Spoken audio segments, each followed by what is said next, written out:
দেখেন প্রত্যেকটা জিনিসের কিন্তু একটা ডিউরেশন আছে। একটা হিরোর ডিউরেশন কিন্তু খুব কম, কিন্তু সাকিবের এত কপাল ভালো, এটা আমার আমার কাছে মনে হয় এটা গড গিফটেড। যে এত 25 বছর একটা লোক হিরো, এটা কিন্তু সোজা কথা না। সাইমন সাদি কি অভিনয় খারাপ করে না? জয় কি অভিনয় খারাপ করে?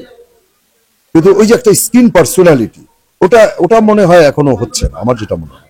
আসলে আমি কখনোই চাই না রিয়াজের মতো হিরো নিপুণের পিছনে পিছনে হাঁটুক, এটা আমি কখনোই চাই না। আমি ওকে প্রচন্ড পছন্দ করি, প্রচন্ড ভালোবাসি, কারণ আমি রিয়াজ ফেরদৌস, পৃথিবী আমাকে চায় না। এই ছবিটা দিয়েই আমরা আসছি ইন্ডাস্ট্রিতে।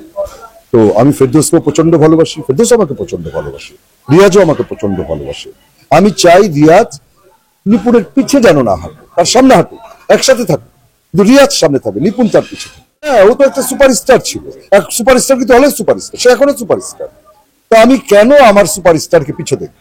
হ্যাঁ, অভিমান থেকে বলেছি, আর কিছু না। ভালোবাসা থেকে, অভিমান থেকে। বেশি ভালোবাসলে যেটা হয়, আমার অনেক অধিকার আছে ওর উপরে, রিয়াজের উপরে, ফেরদৌসের উপরে। আমি জানি রিয়াজ খুব কষ্ট পেয়েছে, প্রচন্ড কষ্ট পেয়েছে। রিয়াজ কখনো আশাই করেনি যে আমি এই কথা বলতে পারি ওর সম্বন্ধে। হ্যাঁ, আমি আমার ভালোবাসার জায়গা থেকে, এবং ভালোবাসার জায়গা না, প্রচন্ড ভালোবাসার জায়গা থেকে আমি চাই রিয়াজের পিছে নিপুণ হাঁটে, এটা আমি চাই। আমি জানি না এটা হবে কিনা, তো আমার বিশ্বাস হবে, না হওয়ার কিছুই না। আমি জানি না কেন হচ্ছে না, হয়তো আমাদের দেশে তো ছবি চলে না আসলে ওরকম, যেটা সত্যি কথা। শাকিব খানের ছবি ছাড়া আর কারো ছবি তো চলে না। তো এই কারণে হয়তো স্ক্রিপ্ট রাইটাররা বা ডিরেক্টররা চিন্তা করতে পারে না যে উনাদের মতো বা নানা শাহ মতো আর্টিস্টকে নিয়ে কাজ করবে, ওরা হয়তো মাথায় আনে না।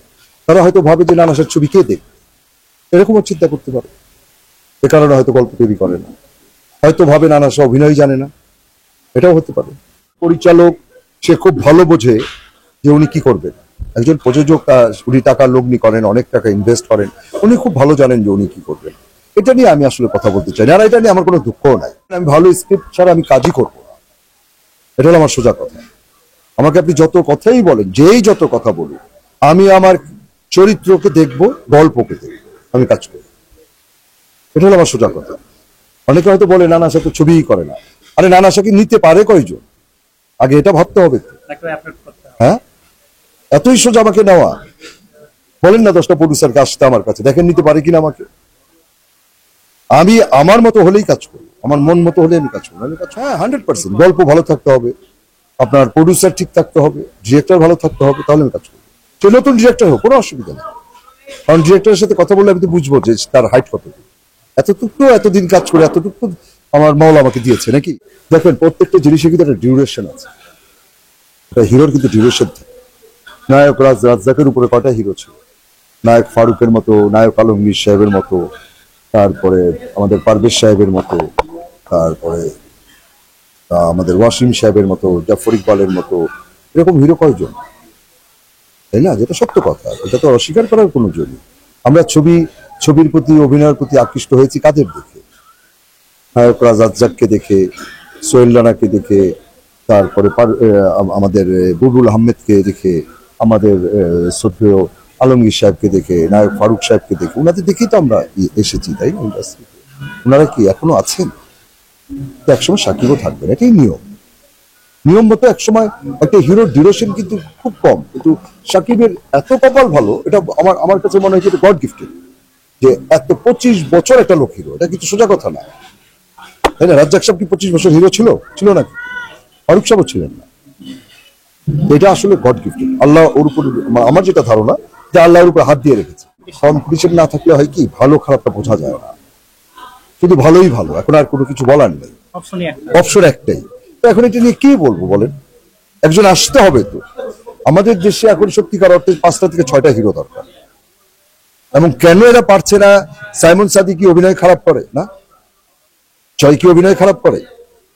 কিন্তু ওই যে একটা স্ক্রিন পার্সোনালিটি, ওটা ওটা মনে হয় এখনো হচ্ছে না, আমার যেটা মনে হয়। হ্যাঁ, স্ক্রিনের মধ্যে আসলে পরে যে স্ক্রিনটা ভরে যাবে, ওই জিনিসটা বোধহয় এখন দর্শক পায় না। আর দর্শক, আপনি যত কথাই বলেন, দর্শকের ভালো লাগা থেকেই একটা হিরো তৈরি হবে, একটা ভিলেন তৈরি হবে। যেমন একটা হিরো বিশাল ব্যাপার, একটা ভিলেনও কিন্তু বিশাল ব্যাপার। হিরো অভিনয় করা কিন্তু খুব সোজা, কিন্তু ভিলেন অভিনয় করা কিন্তু খুব কঠিন। না না, কোনো মূল্যই তো নাই।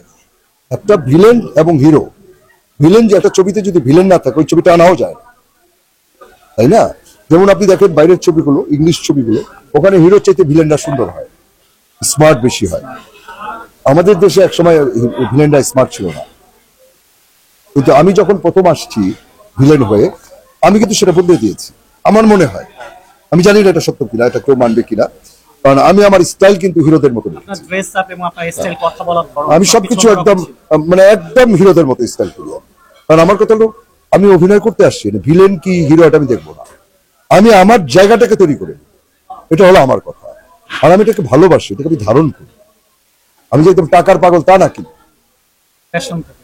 হ্যাঁ আমার এটা মানে অন্তরে আমি এটাকে ধারণ করি। তবে আমি ভালো কিছু না হলে আমি কাজ করবো প্রয়াত নায়ক সালমান শাহ এবং মান্না শাহ, তাদের সাথে আপনি কাজ করেছেন। না। মান্নার সাথে আমার কাজ হয়নি, মান্না আমার খুব ভালো বন্ধু ছিল। আমি কাজ করেছি সালমানের সাথে, একটা ছবি করেছি, প্রচুর ছবি ছিল আরো, কিন্তু আর করা হয়নি, তো চলে গেল, যার জন্য আর করা হয়নি। তাদের